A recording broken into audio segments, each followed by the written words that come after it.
Hello and welcome. If you're just tuning in and you're new to the channel, this is our fourth moderate resort overview in our Disney resort series. So be sure to hit that subscribe button so you stay in the know of all we've got going on. If you find this video useful, please hit that like button and drop a comment below.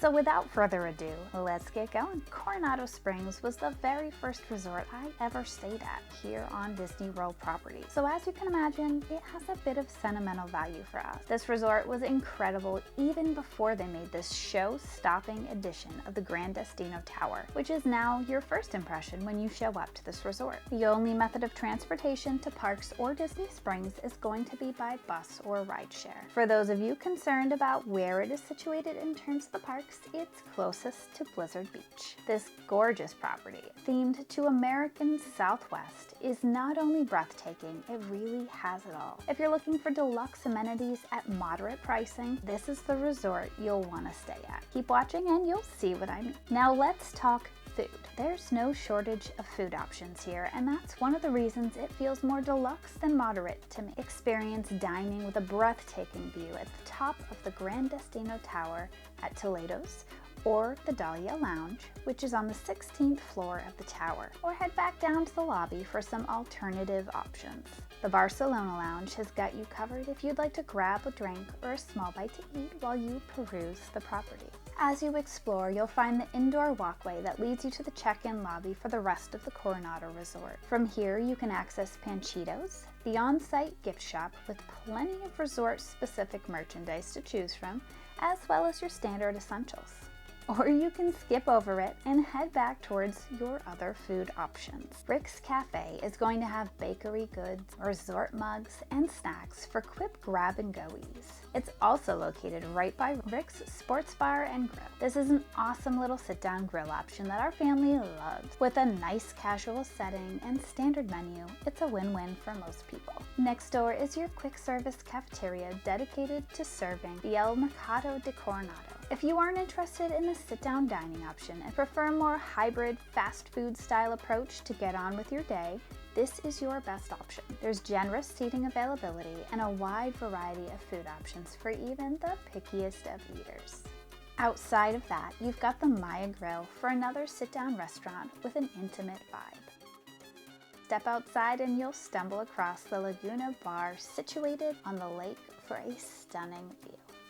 Before you walk too far away from the tower, enjoy a movie under the stars each night at 7 p.m. Larger families like mine are always curious about the room situation. Here you'll find plenty, from tower studios that sleep 2 all the way up to presidential suite in the tower that sleeps up to 6, to the casitas on the ground level original buildings that also sleep 6, all the way back to your standard studios with a variety of view types that sleep 4. Disney's got you covered there. If that's not big enough for you, there's also an executive suite casitas building that sleeps up to 8 adults, but you're definitely looking at a heftier price tag with those. Standard rack rates from $1,532 versus your standard view, which sleeps up to 4 adults room, at around $260. So if you're not staying in the tower, you'll be located in one of the buildings scattered around the lake in each of the cabanas, the casitas, or the ranchos sections. One of the most common complaints I often see about this resort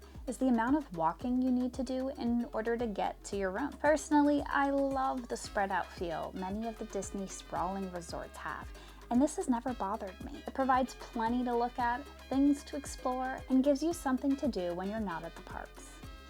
If, however, walking around the resort isn't high on your list, you'll want to stay in a tower room or request rooms in the cabanas section closest to El Centro or the casitas buildings 1 or 3. This puts you closest to dining and transportation, but you'll have a bit of a walk for the main pool access. In each of the 3 sections, there's a dedicated leisure or quiet pool for you to use if you aren't up for making the walk to the main feature pool, or if you're looking for a more laid-back option to the hubbub and activity that the dig site offers. In the center, you'll find the dig site. This is the main feature pool offered here at Coronado Springs and is quite the spot. It also has a 123-foot long water slide. This sprawling pool has incredible views and plenty of swimming space. Also, not shown in the video, but definitely worth a call out, is the hot tub here. It's the largest on Walt Disney World property, and it holds a whopping 22 people. If you're not in the swimming mood though, pick up a game of volleyball in the net next door. Grab a drink or a small bite to eat at the poolside bar, hit up the arcade, check out the cool archaeological themed playground area for the kids, or play some shuffleboard. Catch campfire activities here each night at 5:30 p.m. This huge resort has so much packed into it. It also boasts a convention center and is a popular place for trade shows, conventions, trainings, and more. There's a health club and spa on site, which you only ever see at Disney on their deluxe properties. And with all of the many eatery options, you'll be hard-pressed to find a better value resort on property. Speaking of eating options, there's one I didn't mention before that is worth a generous shout out.